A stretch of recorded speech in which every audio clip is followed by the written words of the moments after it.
Imagine this for a moment. Someone yells at you, insults you, belittles you, but instead of reacting with anger, you simply smile calmly, feeling completely in control. Not because you're indifferent, but because you've learned to master your emotions. Think about it. How many times have you ruined your day because of someone else? A careless comment, a disrespectful attitude, an unexpected betrayal, and there you are handing over your peace of mind to someone who didn't even deserve it. Why do we allow others to have so much power over our emotions? What you're about to discover will change the way you see life forever. This isn't about tolerating everything or repressing your feelings. It's about understanding a fundamental truth. Nothing and no one can make you angry unless you allow it. In this lesson, I'll share with you Stoic choices that, if you apply them, will give you a level of control over your mind that few people ever achieve. After this, you'll never again be angry at anything or anyone. Stay until the end, because this knowledge can free you from years of frustration. But before continuing, I want you to take a minute. Go to the comments section and write, "From today, I will keep my mind calm." This simple act commits you to having absolute control over yourself. 1. Understand that offenses only have power if you give it to them. Imagine someone insults you, yells at you, or tries to humiliate you. Most people react with anger, feel hurt, or even seek revenge. But why? Why can another person's words affect you so deeply? The truth is, nobody can offend you without your consent. An offense is nothing more than words or actions that only gain meaning if you decide to give it to them. It's like receiving a poisoned gift. If you choose not to accept it, the poison remains with the sender. The Stoics knew this perfectly. Epictetus said clearly, "It is not things that disturb us, but our opinions about them." If someone says something hurtful, they're not really harming you. What hurts is the interpretation you assign to those words. If a small child insults you, you probably don't care. But if someone close to you does it, suddenly it hurts. Why? Because you believe their words carry special weight. But that's just a perception you can change. When someone tries to provoke you, ask yourself, am I going to give this person power over my emotional state? Consciously decide that their comment is not worth your energy or your peace. Real power isn't in responding with rage, but in staying firm and unshakable. Once you realize this, you'll see that no one can make you angry without your permission. 2. Make self-mastery your greatest strength. Anger is a fire that consumes, but you decide whether to feed it or extinguish it. It's an instinctive reaction, a primitive impulse that pushes you to act without thinking. But here's the difference. A weak mind is dragged by anger. A strong mind dominates it. When someone provokes you or something doesn't go as planned, stop and ask yourself, who is in charge here, my temper or my reason? That moment of pause is where your true power lies. It's not about repressing anger, but transforming it into wisdom and control. The Stoics saw self-mastery as the greatest of all strengths. Seneca said it clearly, "The greatest power is the mastery of oneself." Every time you choose calm over rage, you grow stronger. Think of it this way.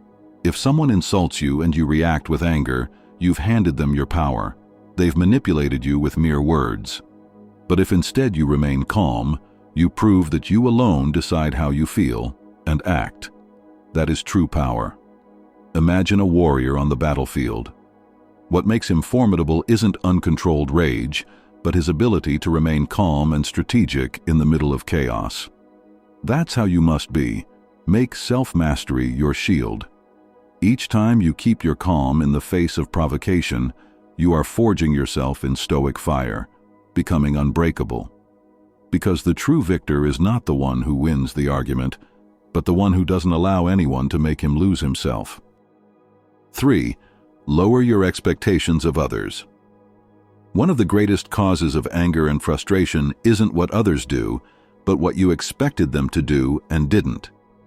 You get disappointed when someone doesn't respond as you imagined, when they don't show gratitude you thought you deserved, or when they act unfairly. But here's the truth. No one is obligated to fulfill your expectations. Everyone sees the world from their own perspective, shaped by their experiences, values, and beliefs. What seems like common sense to you may mean nothing to someone else. Marcus Aurelius advised himself each morning, "Today I shall meet with ingratitude, arrogance, envy, and irrationality." Not because he was pessimistic, but because he understood human nature is imperfect. Expect less, suffer less. Accept people as they are, without expecting them to give what they cannot. This frees you. It doesn't mean tolerating abuse, but recognizing reality and acting wisely. When you stop demanding others to fit your worldview, you gain something priceless: emotional freedom. 4. Practice indifference to provocations. Most of the anger you feel in life doesn't come from truly serious events, but from small provocations: someone cutting you off in traffic, a rude tone of voice, a small act of disrespect. These situations may feel big in the moment, but in reality they are insignificant. And yet, if you give them weight, they dominate your day. The Stoics had a word for the art of remaining calm in front of irritations: apatheia. Not indifference out of coldness, but the wisdom to see that not everything deserves your reaction. Marcus Aurelius advised himself, "If someone does wrong, it is because they do not know what is right. It is not reasonable to be angry with them." When someone tries to provoke you, remind yourself, this person is acting from ignorance, habit, or their own struggles. Why should I allow myself to be dragged into their storm? Every provocation is like a hook. If you bite, you are trapped. If you ignore it, you remain free. So the next time someone looks for conflict, smile inwardly and think, "Your anger is yours, not mine." That is Stoic indifference, the power to see the small as small and to not waste your peace on what has no value. 5. See every situation as a test for your character. Life will constantly present you with situations that could provoke anger, disrespect, injustice, betrayal. But instead of seeing them as obstacles, the Stoic sees them as opportunities for training. Epictetus told his students, "Difficulties show what men are." Each challenge is a test of your character. When someone provokes you, you can either fail the test by reacting with rage or pass it by demonstrating calm, patience, and mastery. Imagine that every annoying person, every difficult circumstance, is a teacher sent to strengthen you. Instead of thinking, "Why is this happening to me?" ask, "What is this situation training me for?" This mental shift transforms anger into growth. Suddenly, instead of being a victim of circumstances, you become a student of life. Next time someone disrespects you, don't think, "I can't stand this." Instead think, "This is my chance to practice my strength." Because every test you overcome without losing your calm makes you stronger, more unshakable, and more in control of yourself. 6. Master the art of emotional detachment. Most anger comes from one thing: attachment. You get angry when someone doesn't act the way you want because you're attached to an image of how they should be. You get upset when things don't go as planned because you're attached to an outcome. You suffer when people criticize you because you're attached to their approval. But here is the Stoic truth: attachments make you vulnerable, detachment makes you free. This doesn't mean you stop caring about people or situations. It means you stop clinging to the idea that things must always go your way. Marcus Aurelius reminded himself, "Do not seek for things to happen the way you wish, but wish for them to happen as they do, and you will go on well." That is detachment, aligning yourself with reality instead of fighting it. Ask yourself, why should I get angry because others don't behave according to my script? They are free beings, not actors in my play. Why should I lose my calm over things outside my control? They were never mine to control in the first place. Why should I suffer over opinions? Words are air. They only hurt if I hold on to them. Detachment is like water flowing around rocks. Problems, provocations, and insults will appear, but instead of resisting them, you let them pass. The more you practice detachment, the less grip anger has on you. And soon you'll realize nothing external has the power to disturb you unless you hand it over. 7. Develop gratitude even in uncomfortable moments. It may sound strange, but one of the most powerful ways to dissolve anger is through gratitude. Why? Because anger is born when you focus only on what you lack, what went wrong, or what others didn't give you. Gratitude shifts your focus to what you already have, to what life is still offering you, even in the middle of discomfort. Seneca said, "He who receives benefits with gratitude repays the first installment." But gratitude is not only for pleasant moments, it's also for challenges, because each one is an opportunity to grow. Think about it. Instead of getting angry because someone disrespected you, be grateful for the chance to strengthen your patience. Instead of complaining about difficulties, be grateful they are training your resilience. Instead of hating criticism, be grateful for the lesson hidden in it. Gratitude turns obstacles into gifts. It transforms what could have been a source of frustration into a reason for growth. When you practice gratitude in uncomfortable situations, anger has no room to grow, because you've already transformed the situation into something useful. Try this. The next time something bothers you, pause and ask yourself, what hidden opportunity can I thank this moment for? You'll be surprised how quickly your perception shifts and how anger simply dissolves in the presence of gratitude. 8. Visualize the smallness of problems in the immensity of time. When something annoys or angers you, it feels huge in the moment, as if it were the most important thing in your life. But the Stoics taught a simple exercise to put everything in its proper place. See it against the vastness of time and the universe. Marcus Aurelius often reminded himself, "All things fade into time and are soon covered by oblivion." Think about it. That insult, that argument, that failure that today seems unbearable, will it matter a year from now? Or in 10 years? Or when you're on your deathbed looking back on your life? Most likely you won't even remember it. Our anger comes from magnifying the small, but when you take distance and widen your perspective, you realize how insignificant many of your problems are. It's like looking at Earth from space. From that distance, entire cities disappear. The same happens with your worries when you see them within the immensity of time. The Stoics used this vision to free themselves from pettiness. What sense does it make to waste hours or days angry over something that will soon vanish into nothing? So when anger rises in you, stop and say, "This too will pass. In the immensity of time, this is nothing." This doesn't mean you minimize real problems, it means you put them in perspective. You stop giving small things the power to destroy your peace. 9. Remember that calmness is a form of power. Society often teaches us that strength is about raising your voice, imposing your will, or intimidating others. But the Stoics taught the opposite. True strength is calmness. Seneca wrote, "The greatest remedy for anger is delay." Because in that pause, in that calm, you prove that you are stronger than your impulses. Anyone can explode in anger. It requires no discipline, no wisdom, no courage. But only a trained mind can remain serene when provoked. That is power. Think of two types of leaders: the one who shouts, threatens, and loses control when things don't go their way, and the one who, even in crisis, speaks firmly, calmly, and makes decisions with clarity. Which one inspires more respect? Which one has real authority? Calmness commands respect without having to demand it. Marcus Aurelius ruled the greatest empire in the world, yet he reminded himself, "Be like the rock that the waves keep crashing over. It stands unmoved, and the raging of the sea falls still around it." That's what calmness is, not weakness, but immovable strength. So the next time someone tries to provoke you, don't see calmness as passivity. See it as proof of your superiority.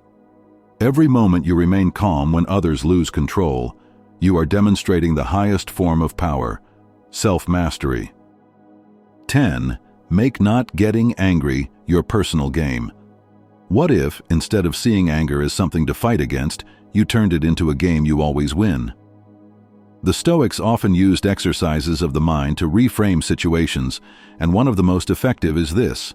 See every attempt to make you angry as a challenge, a test you can playfully overcome. Imagine this: someone insults you, provokes you, or disrespects you. Instead of reacting, smile inwardly and think, "Nice try, but you won't get me this time." Each time you succeed in not reacting, you score a victory. And the more victories you accumulate, the stronger your inner discipline becomes. Epictetus taught his students, "When someone provokes you, remember that it is your opinion about it that provokes you. So first try not to be carried away by the impression, for if you gain time and delay, you will master yourself more easily." This mental shift is powerful. Suddenly, instead of being a victim of provocations, you are the player who enjoys overcoming them. Anger loses its grip because you no longer take the situation personally, you take it as practice. So the next time you feel the fire of irritation rising inside you, say to yourself, "This is my training, this is my game, I win by keeping my calm." Turn every test into a point for your inner strength, and you'll discover that life itself becomes your greatest arena for mastery. 11. Be mindful of life's brevity. One of the strongest medicines against anger is remembering that life is short. Think about it. How many precious hours, days, or even years have you lost being angry over things that, in the end, didn't matter? Seneca, in his famous work on the shortness of life, reminds us, "It is not that we have a short time to live, but that we waste much of it." Every moment you waste in anger is a moment you will never get back. Time is the most valuable thing you have, and yet how often do you give it away to trivial arguments, insults, or provocations? Marcus Aurelius advised himself daily, "You could leave life right now. Let that determine what you do and say and think." With this in mind, ask yourself, is it worth losing my calm over this? If this were my last day, would I want to spend it arguing or angry? Is this really important in the grand scheme of my life? The truth is, when you remember your mortality, anger suddenly looks small, almost absurd. What sense does it make to waste the little time you have on earth being upset by the ignorance or mistakes of others? Life is too short to hand over your peace. Choose instead to live each day with calm, clarity, and purpose. Because the greatest tragedy is not death, it's living without peace. 12. Transform anger into compassion. The Stoics didn't just teach us to control anger, they also showed us how to transform it into something higher, compassion. When someone insults you, disrespects you, or behaves unjustly, your first instinct may be to see them as an enemy. But the Stoics invite us to look deeper. That person is acting out of ignorance, pain, or weakness. Marcus Aurelius wrote in his Meditations, "Whenever you are offended at someone's fault, turn to yourself and reflect in what way you yourself err. For when you remember that you too are liable to error, you will be more lenient with others." Isn't it true? We ourselves have made mistakes, spoken harshly, acted unfairly, or lost control.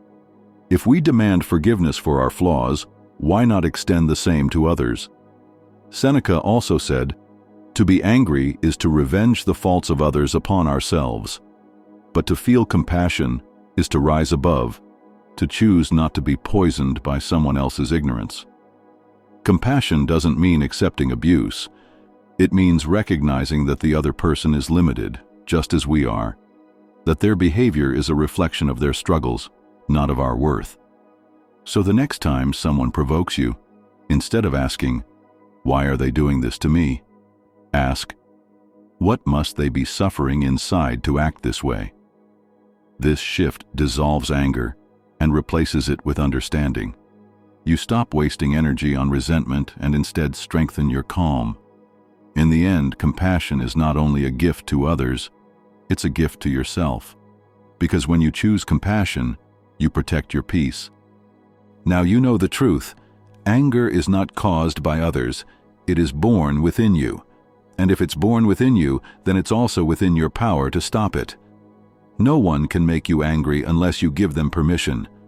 Every insult, every provocation, every injustice is simply an opportunity to practice mastery over yourself. The Stoics were not superhuman. They too felt the fire of anger rise inside. But they learned to master it by remembering these truths. Offenses only have power if you give it to them. Self-mastery is the greatest strength. People will act according to their nature, not your expectations. Most problems are small in the vastness of time. Calmness is not weakness. It is the highest form of power, and life is too short to waste on anger. If you apply these lessons daily, you will discover a profound freedom, the freedom of not being a slave to anyone or anything. You will walk through life untouchable, like a calm rock against which the storms of others break without moving it. Remember, the goal is not to never feel the spark of anger, it's to never let that spark turn into fire. And that is entirely within your control. Now it's time to act. Knowledge without practice is useless. First, go to the comments and write, "From today, no one will steal my peace." This simple declaration will commit you to practice. Second, choose one of the Stoic strategies you've learned here, whether it's detachment, gratitude, or seeing every situation as a test, and begin applying it today. Don't wait for tomorrow. And finally, if you want to keep strengthening your inner calm and learning how to apply Stoic wisdom to everyday life, subscribe to this channel and activate the notification bell. That way, you'll receive new lessons every week to keep forging your mind into an unshakable fortress. Because remember, you cannot control what others do, but you can always control how you respond. And the moment you master that, anger loses all its power over you forever.